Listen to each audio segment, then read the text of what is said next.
My name is Robert Cotto, Jr. I'm a scholar in education policy. When you start on a school board, you start to learn about the funding and how the schools are funded, particularly for like public schools.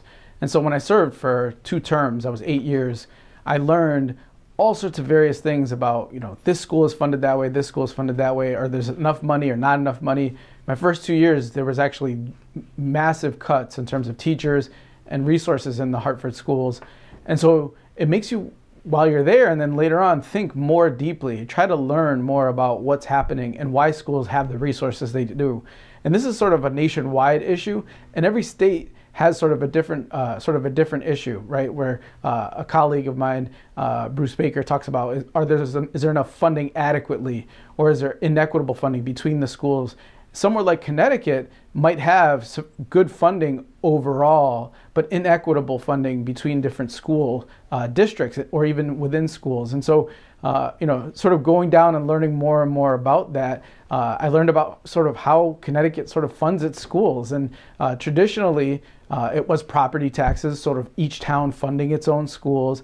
And then in the 70s, there was an important court case called Horton versus Meskill, which said eventually the legislature responded and said the state will subsidize and support, have an educational cost sharing, and provide some school districts with a little bit more funding or more funding depending on what their need was. And so that's sort of been the biggest model of how school districts are funded. It's a combination or a sharing between local funding and state funding.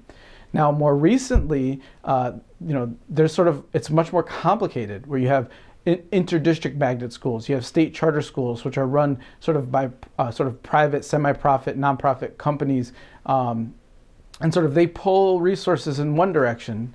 Magnet schools sort of try to combine magnet schools, and it becomes much more complicated. And so that was the situation I was in Hartford, was trying to understand, where are we at with funding? And sort of today, sort of fast forward, and we had another court case that came through. But the Supreme Court in Connecticut said, well, schools actually have sufficient resources, we think, according to law. And it sort of created problems a couple years down the road where after this pandemic, and people have said, well, we don't have sufficient funding for the things that we need in a school. And so whether that be enough teachers, class sizes, whether it be support for learning, whether it be enough teachers and so on. There are a lot of school districts that are sort of struggling at the moment to think about that. And as I mentioned before, it's sort of complicated by, the addition of charter schools, which have sort of a separate sort of funding system that's different than the traditional public school funding system. And so today we're sort of at maybe a sort of turning point in thinking about how do we make a sort of more equitable public school system that really supports kids, families, teachers in a way that's needed the most in the places that are needed it the most.